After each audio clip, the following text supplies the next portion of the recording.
Welcome back, Goddess of Genesis fam. Today's video is going to be recapping the latest update that we just got today for this game. And this one is a big one. If we look at the schedule of upcoming content that we were going to receive in the next 5 months based on what happened on the SEA server, there were two major updates that we were looking forward to. The first was adding 500 new levels to Endless Corridor, which we haven't received yet.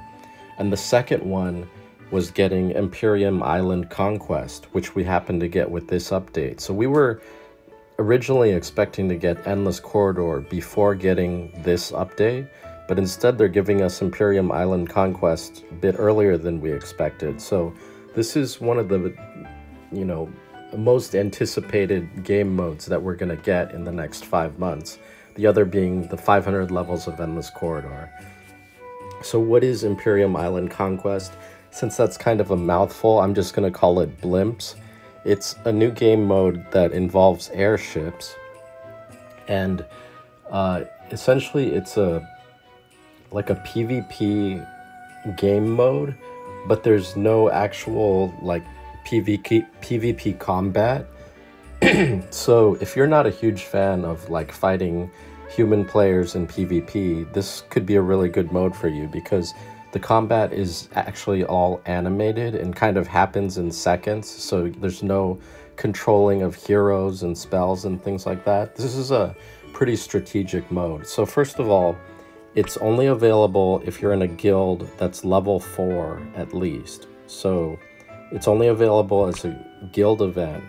And it happens at 3 times a week, and for me in California it happens at 6 p.m. so it's 1 hour before joint strike time. And the way it works is there's going to be 3 guilds, and you're competing against the 2 other guilds, and you're trying to get up to 10,000 points. Now the ways you can score points are you can either attack the enemy's base, or there's like control modules that you can occupy on the field. So like if you hold that control point for a certain amount of time, your team will score points. And there will also be random like chests that spawn on the world, and you can go out, grab the chest, and try to bring it back to your base to score points. So in many ways it's like capture the flag, or any of those other game modes where there's like a control point that you're trying to have over the other teams. And if you tap this settings button down here, you have your basic PvP team that you still have to choose and equip, even though there's going to be no actual combat that you control. But if you look at the top, there's an airship tab. And here are the different types of airships that are going to be available in this mode. The first is the standard battle airship that I think most people are going to have. To the right of that is an explosive airship where if you are, say, not yet level 70, and you're kind of struggling in a event like Guild War where you're supposed to combat, potentially whales, and you feel like you can't compete, well, with the explosive airship here makes all your guys blow up as soon as they take an action. So even if you're not the most powerful guy, this is like the airship that you want, because your guys are going to explode. You're always going to be dealing damage, even to whales. And the thing about combat in this particular mode is there's no healing. So as soon as you die, like, you can go out, send out your guys, they will blow up and deal damage to enemies. And when you die in this game mode, you respawn in 30 seconds. So it's not like once you're dead, it's over. By the way, this game mode only lasts for half an hour. So that's one thing to consider. The transport airship, you get double points when you bring back the chest to your base. So there's multiple roles you can be doing in combat here. You can either just be a combat guy who's going out and fighting other blimps out in the world, or you can be attacking other bases to score points that way. If you're the transport, you can be trying to pick up the chests and bring them back, and you'll get double points for doing that. if you're the explosive airship, you can just go in and suicide and try to blow up, do as much damage, cause as much chaos among the enemies as you can. Like blow up their transport ships as they're trying to bring back the chest to their base. Because if you kill them, you can take the chest and then try to bring it back to your base. And then there's the Dwarven airship, where if you attack the enemy's base, you're going to do double damage to it.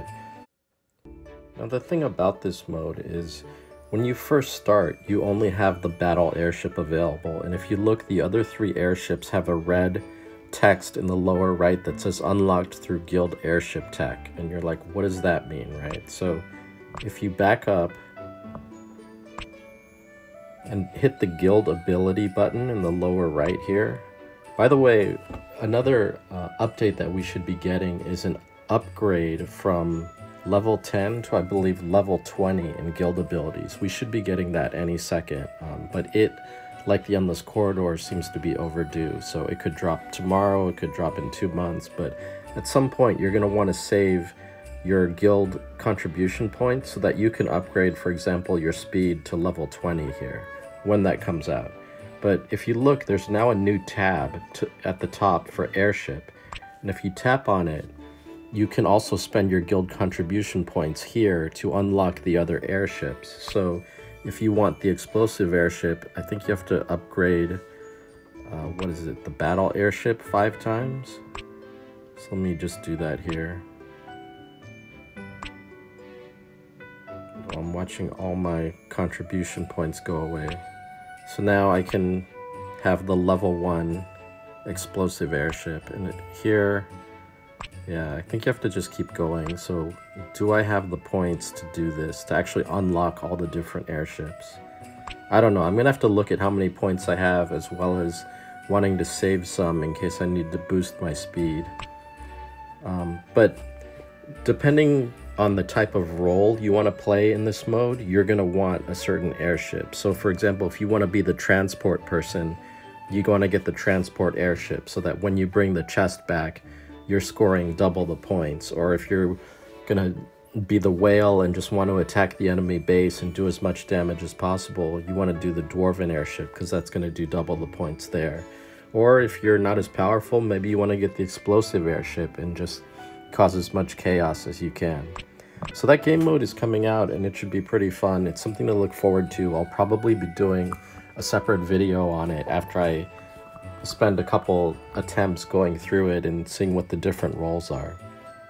Now, another thing that came in this update that wasn't mentioned in the patch notes is we got additional assists for certain heroes. Oh, by the way, Demeter is available if you want to upgrade her packs. Her Holy Grail is now available, so you can upgrade your Demeter finally. Oh, another thing I'll mention really quick while I'm here. Normally, like if you want to upgrade your keys or upgrade the Awaken ability of characters, you have to grind these keys. Well, if you grind, for example, the level 32 stage, Elite stage, you'll get 1 key. Here, I'll give you a quick example. You get 1 key from doing that. But if you didn't realize, you can scroll down here. And if you complete these lower missions, you get 2 keys instead of 1. So make sure you're doing that when you're grinding your keys for the Awakening. Now, I was originally talking about hero assists, and we got 4 new ones. We have Gaia, whose assist is she builds these stacks of Strength of Earth, which essentially make your character stronger as other enemies or allies take their turns. So this is just a straight damage upgrade if you give Gaia's assist to someone. Long G gets her assist, and the initial 2 are not that sexy. It gives 2 energy, which I guess if you have, if you're running like Lucifer in your team maybe, and you're short on energy, or like Merlin, like the initial energy gain from this could be useful. But the sexier thing is at level 3 assist with the 6-star Long G, you get additional strength or an upgrade. So that's also a damage assist. Now this is probably the most intriguing of the assists, is the twins. And unfortunately my twins are not yet 6 stars. I was waiting on a twins shard event that I'm not sure we're going to be getting. Because instead we're getting a new shard event that I'll talk about later. But you do want to get your twins to level 6 eventually, because then their assist gives the ability to make your entire team stealth for 2 turns when the person who has this assist equipped uses their ultimate. So that's a really super strong ability, and I need to get my twins to level 6. I'm probably just going to start grinding them because I don't want to wait for the shard event. But in theory, we could get an event in the future where you can get 60 shards of the twins, or maybe 50, depending if they nerf that or not. But you definitely want to have your twins at level 6. And if you're in a PvP fight and all of a sudden the enemy team goes stealth, it's because they have twins assist. If you're wondering, like, how did that happen? It's a really powerful ability. And then we also have an assist for Daphne. And at her, a 6-star Daphne with her level 3 assist is pretty good because what is it? It's a straight damage upgrade of strength and int, as well as she can remove barrier from the target. So when you're in, for example, for me, like in Joint Strike, there's certain bosses, 2 of the 4 bosses, I believe, put up a shield, and then I sometimes bring Daphne to remove the shield, so you're not sitting there for 2 turns waiting for that shield to go down. So having a level 6 Daphne would be really helpful here, and then you don't have to bring her into combat. You just use her as an assist, and she will remove that shield for you. Now, in terms of summoning, we have the new hero, Aurora, who I believe she's a light guardian. I haven't really researched her very much, but one thing that's intriguing about her is her talent is whenever an enemy unit takes an extra turn, Aurora has a 50% chance to take an extra turn as well. And I think her talent is really interesting, and she's probably going to be pretty strong in a mode like United Battle, where a lot of people right now are using characters like Gaia and the twins. And the twins, when they do that switch move so that the other twin is in control, that's considered an extra turn. So if you're fighting the enemy twins, you're going to have someone on the other side get an extra turn at least every turn. So Aurora, in theory, should be getting extra turns, like real extra turns, where she can attack twice, like every other turn in combat, which is a pretty amazing ability. But I don't know a lot about her. I'm not going to be pulling for her, although she would be pretty interesting to have in United Battle.